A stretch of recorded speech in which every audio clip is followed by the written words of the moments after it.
The Republican tax plan gets through the House of Representatives but could face an uphill battle when the Senate considers its own bill. Andy Sullivan reports. Reuters. Republicans are pushing full steam ahead on the tax cut plan, despite polling that shows more Americans oppose rather than support the sweeping proposal to reduce corporate rates and some individual tax bills.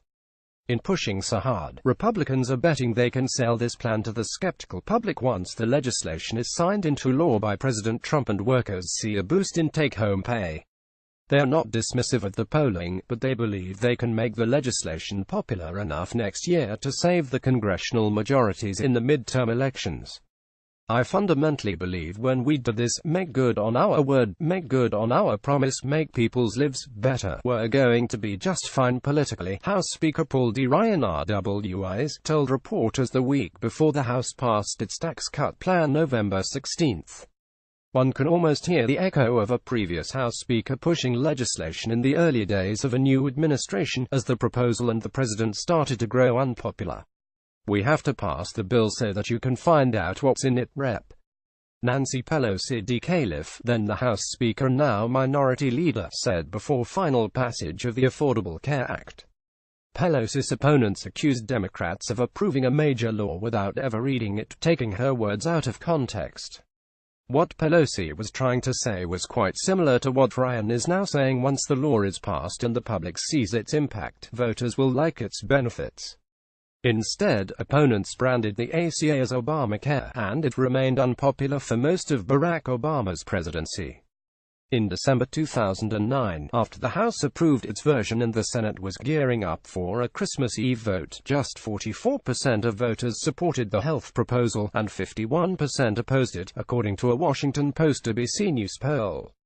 The GOP tax proposal is slightly less popular at almost the same stage of the process. Just 33% of adults support Trump's tax plan while 50% oppose it, according to this month's Post ABC News poll. Support for the ACA barely moved ahead of the 2010 elections, and Democrats lost the House majority in a 63-seat blowout.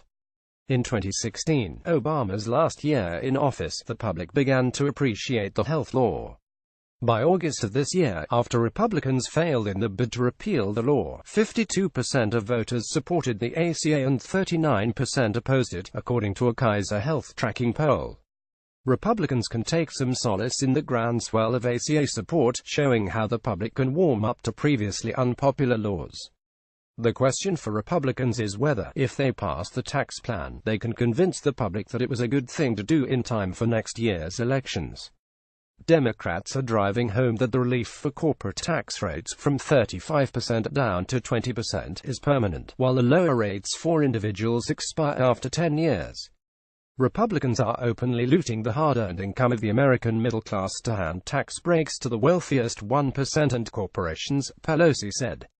To counter the charge, Republicans have been circulating data, polling and focus group feedback to win back the public on a traditional GOP issue. The key moves are talking about workers seeing more money in the paychecks and not focusing on large macroeconomic theory. As a standalone, tax reform is a moderate priority, but in its ability to impact the economy, jobs and wages, it is a huge priority. David Winston and Myra Millett, co-founders of the Winston Group, a Republican polling firm, wrote in a July memo. Several of these Winston Group memos, sent to congressional leaders and K Street allies, were provided to the Washington Post by recipients who have been sharing the firm's work to lawmakers unsteady in the support to shore up the vote and help them explain the decision to constituents. Republicans also believe taxes and the economy are a better issue set. In the Winston memo, voters chose Republicans by 8 percentage points over Democrats to handle the economy and by 4 points on taxes, while Democrats held a margin of 12% on health care. Also, there is a political imperative to deliver results, given how frustrated conservatives are with the lack of output so far. Most House Republicans represent less affluent, somewhat rural districts where the vast majority of workers do not itemize the taxes. That means lower rates would benefit constituents in deep red districts because the elimination of other deductions will not hit them. For Republicans fearing a primary challenge, this tax plan is something to sell to conservative voters. They need to put a product on the table, said former Congressman Thomas M. Davis III, who served as the House Republican campaign chief from 1999 to 2003. But the proposed elimination or reduction of some deductions, particularly state and local taxes, hurts in the suburbs. Several dozen of the most targeted Republicans represent wealthy suburban districts where quite a few of those constituents will see a net tax hike. The people that itemize are the swing voters, Davis said. Some Republicans are urging lawmakers to focus on other proposals inside the massive legislation. In the immediate term, it will deliver tangible relief in doubling the standard deduction, lowering rates and increasing the child tax credit to middle-class families, said Michael Steele, a former House GOP leadership aide working with an outside coalition supporting the proposal. Yet during the 2010 push for the ACA, when Steele worked for John A. Boehner Arroyo, then the minority leader, Republicans successfully defined the proposal for many voters as a government takeover of the health industry. Other popular provisions, allowing children to stay on a parent's plan until age 26, ensuring coverage for pre-existing conditions, could not overcome the general disdain toward the ACA.